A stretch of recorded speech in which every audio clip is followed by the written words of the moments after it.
Brian Brennan's with us here with his latest book. It's called Romancing the Rockies. And you were just talking to me earlier saying how you wanted stories about the mountains, but not just mountaineering stories per se. Yeah, all the different people that were drawn to the mountains over the years. And I decided, well, I might as well go back to the very beginning. Yeah. And of course, the first stories are the native stories, the Aboriginal stories.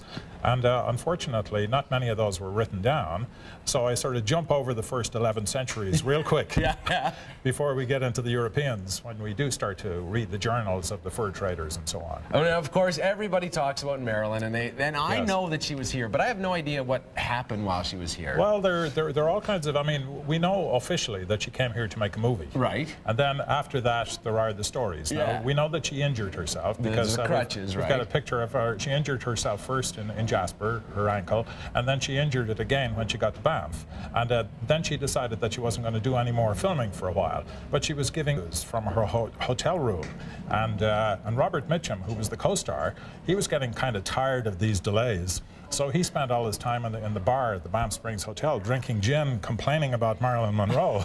And and then I love the story that the bellhops in the Banff Springs, that when they realized that she was in a wheelchair, they started drawing lots as to which of them could push her around the lobby of the Banff Springs. And was that when she was here, was she at the height of her, like, did everybody know this is Marilyn Monroe? Oh yes, very much so. Oh yes, when they got to Jasper, the entire population of Jasper showed up to meet the train. Is that right? And there were two Mounties in full dress uniform that escorted her from the train to her vehicle. Yeah, she'd made about 4 or 5 big movies at that point. She was still young. She was only 27, but she was a big star. Isn't that something? Okay, you talk about Conrad O'Brien French. Tell me about him. Now, I became curious because I heard that when Princess Margaret came to the Rockies in 1958, that she didn't stay at the Banff Springs, where everybody stayed, that she stayed at a ranch that was owned by this mysterious guy that they didn't know anything about. Is this him? This is him.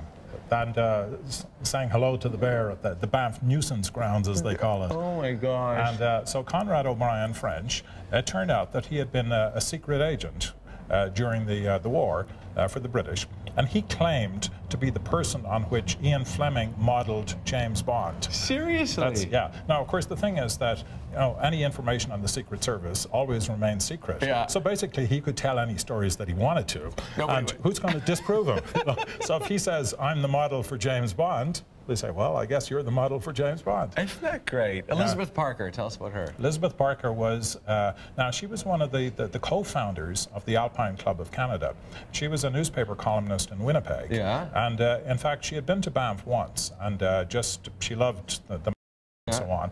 And there was a rumor that they were going to start an American Alpine Club branch in Canada. And she said, no, wait a minute, why don't we have our own Alpine Club in Canada? Yeah. And so she got together with the Arthur Wheeler, and they put it together. Now, initially, they didn't think that they would have a lot of members. Yeah. But in fact, for the first meeting in Winnipeg, they had 77 charter members of the Alpine Club of Canada. In Winnipeg? In Winnipeg. And she had never climbed, she had never hiked in the mountains, but she just loved, like a lot of us, but she just loved the mountains. I mean, she was drawn to them, and she figured we have to have our own Alpine Club. And so she was the co-founder. And of course, when you're looking at stories of Canada and big Canadian, or people coming to visit, the Royals always come in there somewhere, don't they? Yes, yes. Tell us about some of the Royal visits. The big Royal visit in 1939. This is the picture here. That's it. Now, what happened was, that's Queen Elizabeth, the Queen Mother. That's right at the back there on the right, and that was King George the Sixth next to her. And then Jim Brewster was the guy who was driving the wagon. Like that you see on the sides of buses now, Brewsters. Same family. Same family. Yeah. Jim Brewster Transport. So that's an early bus there. Yeah. Well, I'll tell you the story. There was he had bought a brand new Packard motor vehicle. Yeah. Just for the occasion to drive the Royals around. And Queen Elizabeth said, no, she said, when my mother-in-law was here 40 years ago, she rode around in a horse-drawn Democrat wagon. Yeah. I want to ride in one of those.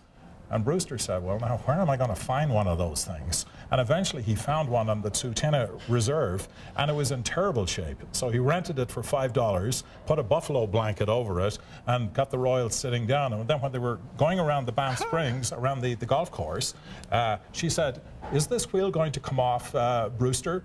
And he said, no, ma'am. He said, it's good for 1,000 miles. And he said, well, or she said, I don't think we're going to for quite that length of time. Isn't that great? Yeah. Now, okay, this is the one that made me laugh.